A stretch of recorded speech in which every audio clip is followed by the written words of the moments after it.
Since I was young, normally I wake up early, normally go to work early.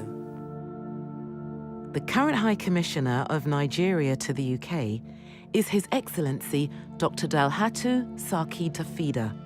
And this documentary is going to be giving you exclusive access to a day in the life of the Nigerian High Commissioner.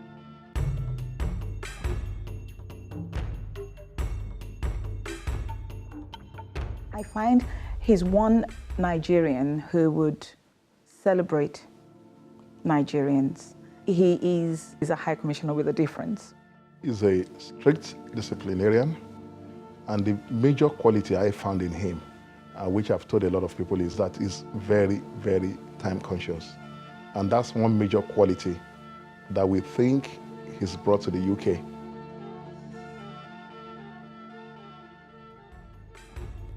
By 1922, the British Empire held sway over about 450 million people, 1/5 of the world's population at the time.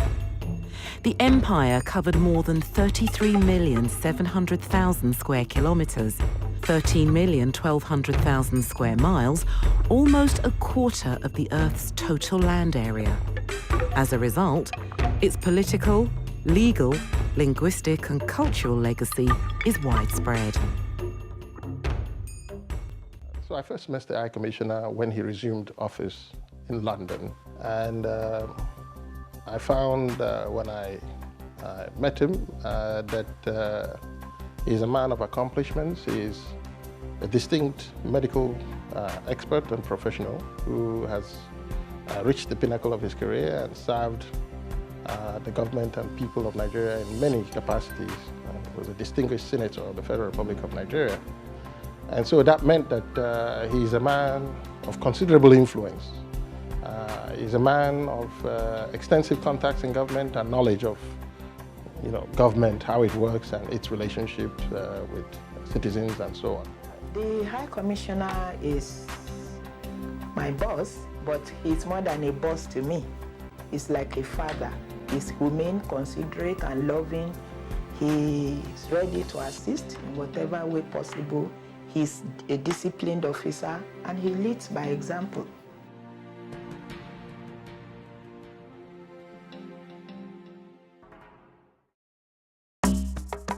His Excellency Dr. Dalhatu Sarki Tafida, OFR CFR, was born on the 24th of November 1940 in Zaria, Kaduna State. Before his appointment as High Commissioner, His Excellency represented Kaduna North in the Senate, where he was also the Senate Majority Leader during this period. Dr. Tafida arrived in the United Kingdom as Nigeria High Commissioner and presented his letters of credence to Her Majesty Queen Elizabeth II on May 30th, 2008.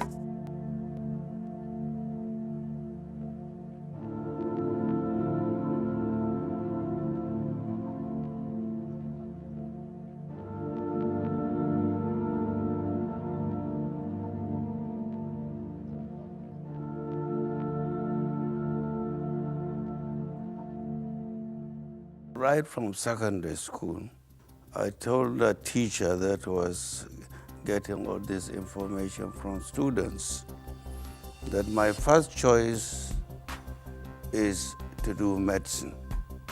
My second choice is to do medicine. He looked at me, he got annoyed with me, and he even sent me out.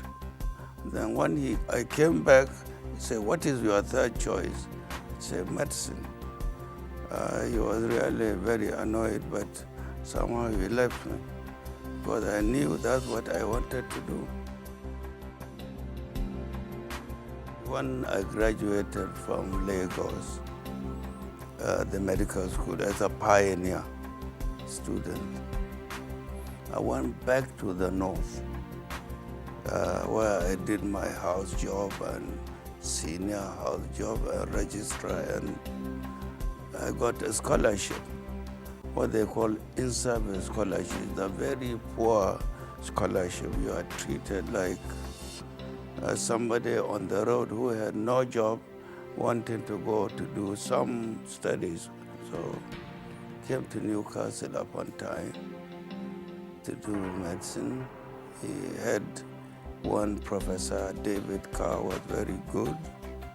I finished in a record time, and I was asked not to go back to Nigeria. I should make sure I get something that has relevance to health administration. I was in Liverpool. I did diploma in public health. It's a one-year course. And when I finished, I went back home. At that time, there were no facilities in Nigeria for you to do anything postgraduate. There was an English doctor working in Katsina, northwest of Nigeria. And I was supposed to go and take over. So I went there, and I did the best I could. After about 3.5 years, they asked me to go back to headquarters. They created a position for me.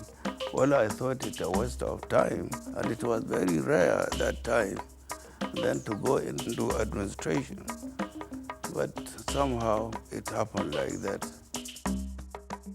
I was a deputy to chief medical officer of the state. The governor at that time felt, no, I want him to be the permanent secretary. Somehow the governor overrode the decision of my PAMSEC. He said I should take over from him. I took over from him as a PAMSEC. Then a big challenge again. To my credit, immediately I got there was another medical doctor who was a year my junior, who was a commissioner somewhere in another ministry. I said, I want him to come and be my commissioner. And he came, and we decided to have a brand new hospital for that particular state, which would become a center. I created health centers in different parts of the state, primary health centers, health clinics. The sky was our limit at that time. When I was appointed a PAMSEC, Providence, again I was away, and there was a change of government. Civilians came in, and we had a new regime at the federal and state level. The state in Kaduna at that time was different, had a different party from that of the federal. But somehow it was decided that I should go and be a physician to the president. I was taken to Lagos. I saw him, and he said, would I like to be his physician? I said, it's an honor, Mr. President, to serve under the president. He said, but your state is different from our own, the federal. I said, well, I'm a civil servant. I can be anywhere. Incidentally, I still see him. We're still together. Anytime he comes to this country, he stays in the house of the High Commissioner. One thing I never imagined, I would be a politician. Even when I was working with the president, I was with him, I was close to him, very close. But up to the time he was overthrown, I didn't think I was going to be a politician.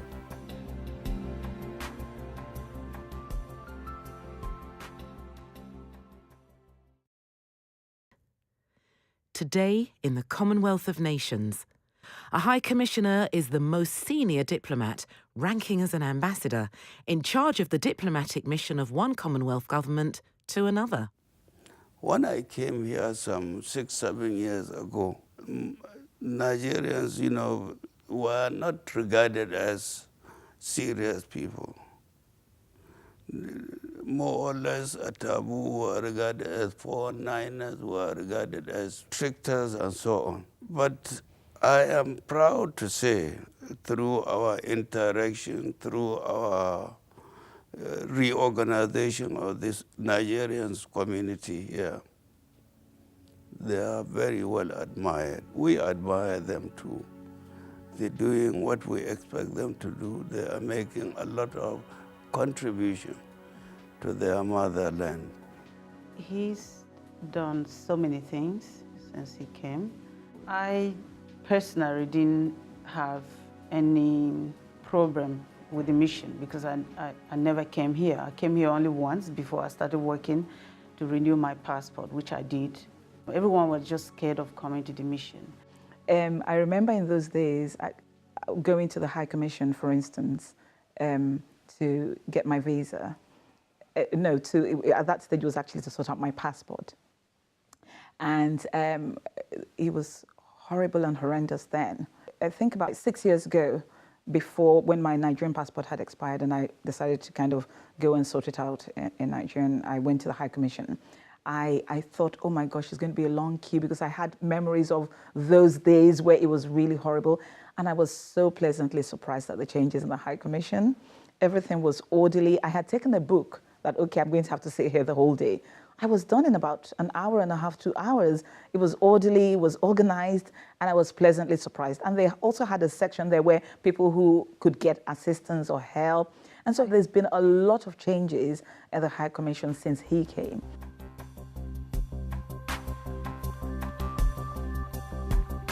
Well, I think the first thing you have to be mindful of is that he's, first of all, a medical doctor. And doctors care about the things they do.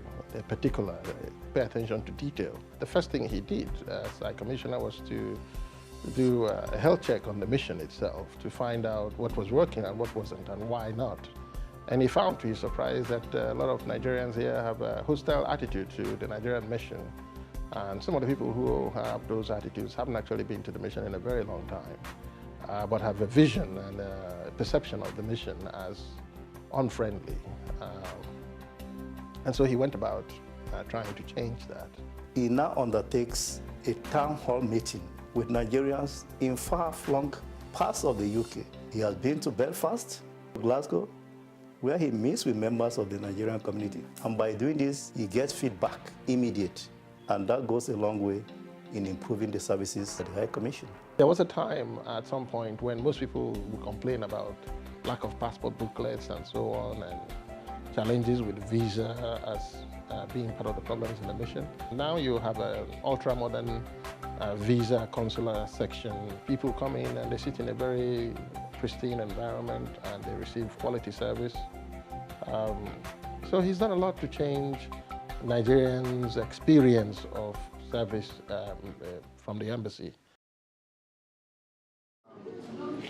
Hold the room and a waiting room for people that are ready for enrollment. As you sit downstairs, when you finish sorting out your documents downstairs, you are expected to come and sit down here. As you are seated, our officers in the enrollment room will come and call you. You go in there for the passport enrollment. That's what we do here. Yes. What we do here is when we finish all the process and the passport is produced, they are bring into this room. We sort them alphabetically, you can see, from letter A to Z here. So we sort it by your name and we put it in the right box. This is where we sort out all visa applications that are submitted to this High Commission. Here we have a window for emergency travel certificates. This is a document that is meant for Nigerians that lost their passport and they need to go back home. We can recall, we have history of all the people that collect the passport and the travel certificate and travel to Nigeria. Anytime we have problem, we just go into the system and recall the information back. We listen to them, we attend to them, we give them all the possible answers they need. So the young man is actually responding to an inquiry. Okay. If your request is to do with visa, he handles. If it's for passport, she handles. And sometimes when we see the pressure is much, we put officers here. Yes, additional staff. So that's what we do, just to ensure that everything goes well. I always say to them, it's different now at the High Commission because we got a High Commissioner that is different, and that's brought so many significant changes to not just the High Commission, but the way Nigerians, in the UK, relate with the mission as a representative of the government here. As a doctor, you talk to people closely. You become friends. You're just like a school teacher, and you make countless number of friends. And also to be a doctor, you have to be gentle. You must really put your patient first. And maybe this is, and I'm still like that, where I make sure the person I'm dealing with understands me.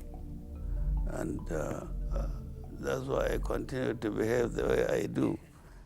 I first met the High Commissioner in the 90s when I was doing my National Youth Service. And we happened to go around Kaduna State, and then we met the High Commissioner. I have heard so much about him. It wasn't a surprise when I met him with all the things I heard about him, his antecedents, his background, his experiences. I think you have to look at the openness of the person. He wasn't close. He was much more interested in how he can unite all the Nigerian community, the Nigerian people, regardless of where they're coming from. And he's an interesting person as well, in the sense that he delegates what you can say, given his staff instruction and engaging with them to deliver on the need of the Nigerian community in the United Kingdom. He tells the truth to the whole world, whoever you are. And that's one thing I respect about him. His foresight is very great. He's an intelligent man.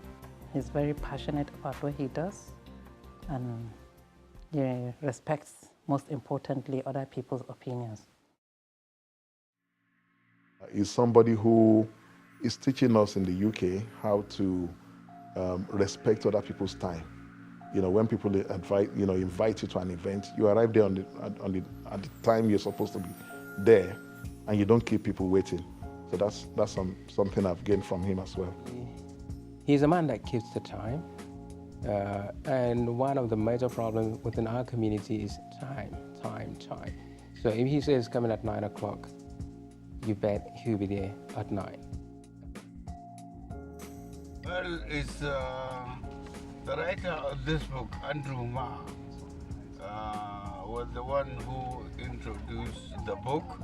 He gave his own story of how when he had a stroke.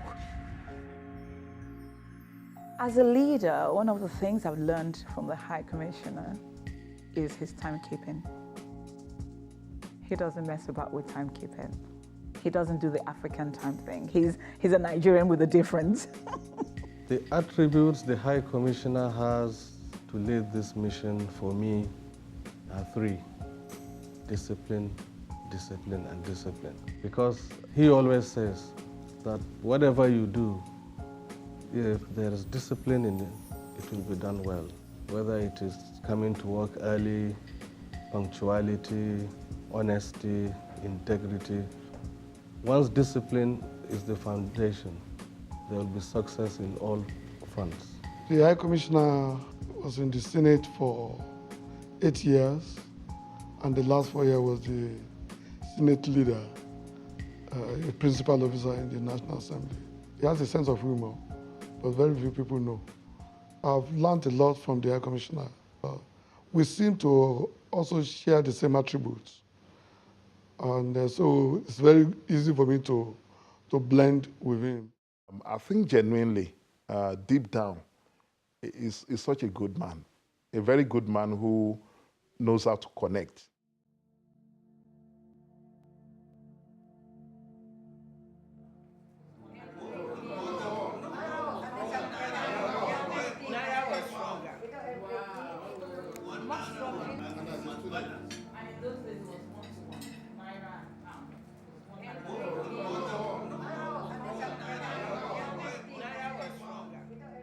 when we're with him, we feel very free. You should have been in that room. All of us were cracking jokes. He throws jokes at you, you throw jokes back at him at his age, and then we're talking like, friends. The British Empire comprised the dominions, colonies, protectorates, mandates and other territories ruled or administered by the United Kingdom, one of which is now known as Nigeria.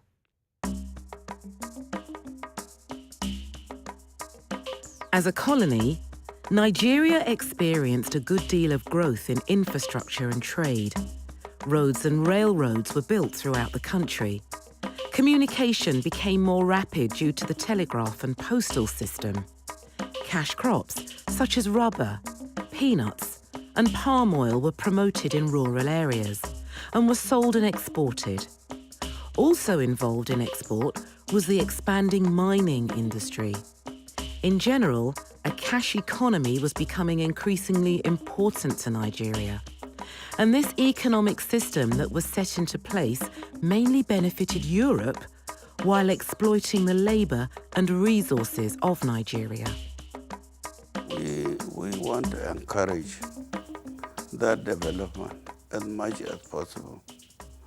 We want Lagos not only to develop with public resources, but with also private resources. And this is the attraction. We don't mind.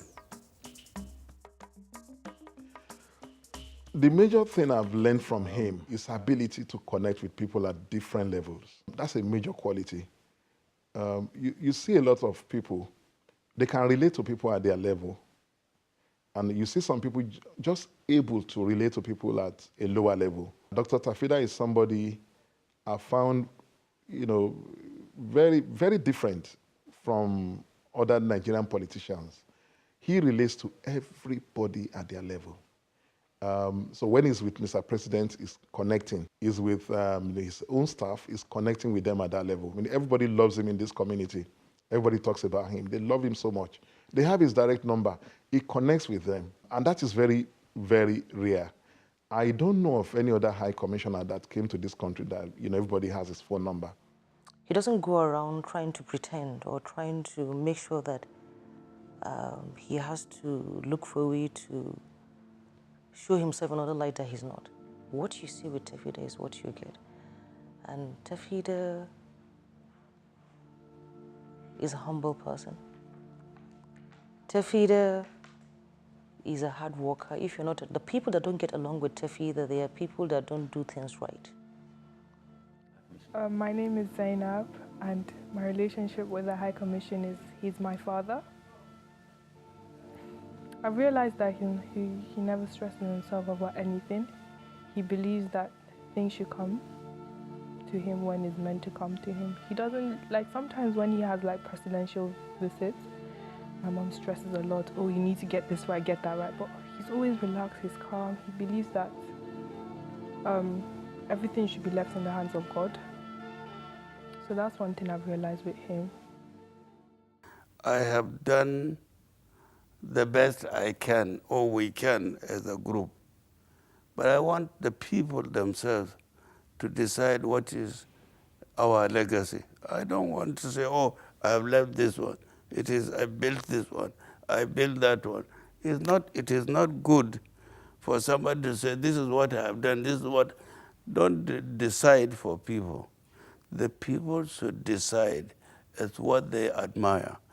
But I think we have configured the services of this mission, which was in tatters.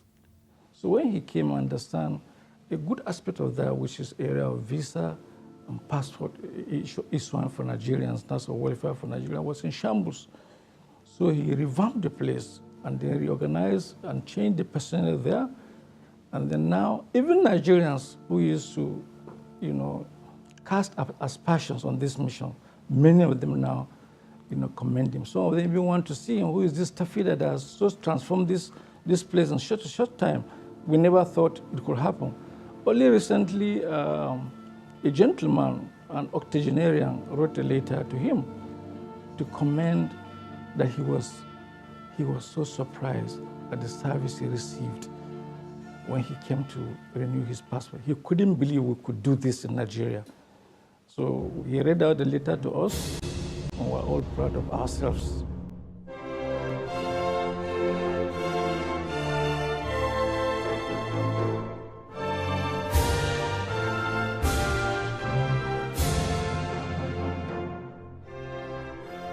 And now you have an ultra-modern visa consular section within the mission itself. And people come in and they sit in a very pristine environment and they receive quality service. So he's done a lot to change Nigerians' experience of service from the embassy. It's a very great public servant Nigeria has produced. A living legacy that all of us aspiring to be leaders must emulate. I want people to remember me for the positive things I do.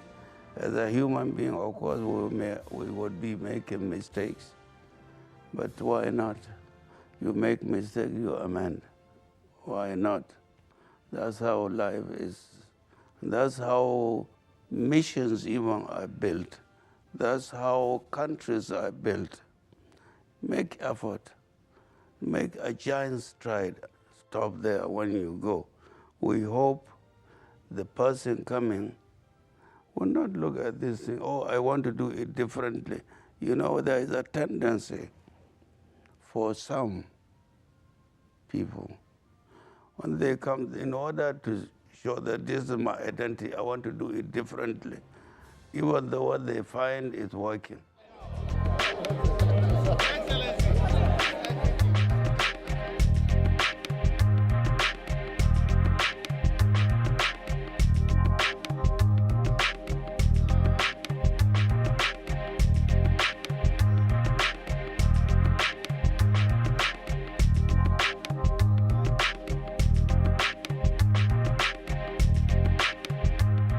I'm not like that. When I came here, I praised my predecessor, Dr. Christopher Kolade.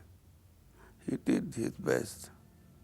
Maybe I had better reach, to have more resources. I also have more experience, in government. That's why I was able to do a bit more.